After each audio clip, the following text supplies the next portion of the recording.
Hello student, good morning. कैसे आप लोग? मैं सरवन सर अपने पीजी क्लास में फिर से आप लोग का स्वागत करता हूं। तो आज हम लोग जानेंगे संगत और असंगत को पहचानने का नियम। तो इसमें से एक प्रश्न आप लोग को जो है से बोर्ड एग्जाम में पूछा जाता है। तो चलिए हम लोग स्टार्ट करते हैं समय को देखते हुए। तो यहाँ पर देखिए कुछ जो है से रूल आप लोग के लिए है, आप लोग को याद रखना है। और याद भी नहीं रखिएगा तो सिर्फ आप लोग को दिमाग में रखना है कि उसको हम लोग को कैसे हल करना है। जैसे a1/a2 बराबर नहीं, बराबर देकर अगर इस प्रकार से हम लोग काट देते हैं तो इसको बराबर नहीं बोलते हैं। इंग्लिश में इसको नॉट इक्वल टू बोलते हैं, b1 और b2। यदि ये दोनों आपस में बराबर ना हो तो इस स्थिति में हम लोग इसमें लिखेंगे संगत है। क्या है? तो संगत है। और यदि a1/a2 बराबर b1/b2 बराबर c1 और c2 हो तो इस स्थिति में भी हम लोग संगत लिखेंगे। और a1/a2 बराबर b1/b2 बराबर नहीं c1/c2 हो तो इस स्थिति में हम लोग लिखेंगे असंगत। यदि आप लोग को इससे समझ में नहीं आ रहा है तो चलिए अब हम लोग क्वेश्चन की ओर चलते हैं। क्वेश्चन आप लोग के बीच में दो क्वेश्चन हम लिखेंगे यहाँ पर, इससे आप लोग को पूर्ण रूप से समझ में आ जाएगा। तो देखिए 3x + 2y बराबर 5 दिया गया है और 2x - 3y बराबर 7 दिया गया है। इसमें पूछ रहा है कि संगत है या असंगत है ये। तो यहाँ पर सबसे पहले हम लोग पहला को हल करेंगे। लिखा हुआ है 3x + 2y बराबर लिखा हुआ है 5 और 2x - 3y बराबर लिखा हुआ है 7। अब यहाँ पर लिखेंगे a1/a2 बराबर b1/b2 लिखेंगे हम लोग यहाँ पर। अब इसके बाद हम लोग c1/c2 लिखेंगे। जब ये दोनों बराबर आ जाएगा तब c1/c2 लिखेंगे। तो देखिए x और y का जो है से मान को नहीं लिखना है। इसमें जो 3 दिया गया है और 2 दिया गया है, ये a1 हो गया हम लोग का और नीचे वाला हो गया a2 हो गया।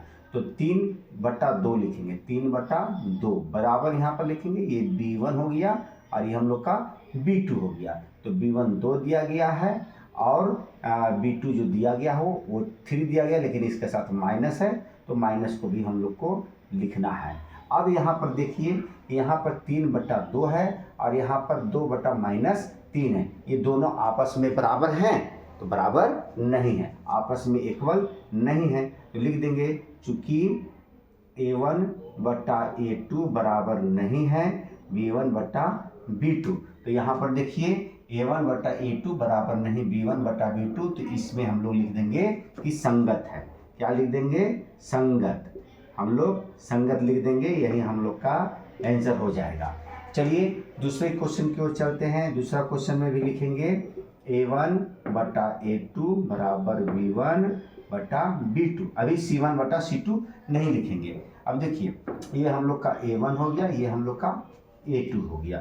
तो 2 कितना लिखेंगे हम लोग? 4 लिखे। यहाँ पर b1 कितना है तो ये भी माइनस में है तो -3 लिखे और यहाँ पर b2 कितना हो जाएगा तो -6 हो गया। अब देखिए यहाँ पर काट के देखेंगे कि दोनों तरफ इक्वल होता है या नहीं होता है, तब हम लोग c1/c2 को ऐसे इंटू करेंगे। तो 2 एकम 2, 2 दूनी की 4, 3 एकम 3, 3 दूनी की 6, माइनस माइनस कैंसिल हो गया। यहाँ पर आ गया 1/2 और इधर भी आ गया हम लोग का 1/2। तो दोनों तरफ बराबर आ गया। तो बराबर आ गया तो इससे हम लोग को पता चला बराबर। अब ये तीसरा बराबर आता है या नहीं आता है। यदि बराबर आएगा तो संगत लिखेंगे और ये बराबर नहीं आएगा तो असंगत लिखेंगे। तो चलिए यहाँ पर ये c1 और ये c2 हो गया।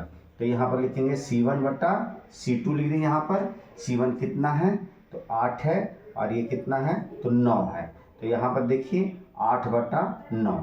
तो क्या ये बराबर है? सो तीनों बराबर आया है। तो देखिए तीनों बराबर आएगा तो संगत लिखेंगे और 2 बराबर आएगा और 1 बराबर नहीं आएगा तो असंगत लिखेंगे। तो यहाँ पर 2 बराबर आया और 1 बराबर नहीं आया तो लिख देंगे चूंकि a1/a2 बराबर b1/b2 बराबर नहीं है c1/c2। तो अब यहाँ पर हम लोग क्या लिख देंगे? इस स्थिति में असंगत लिख देंगे। क्या लिख देंगे? असंगत लिख देंगे। यही हम लोग का आंसर है।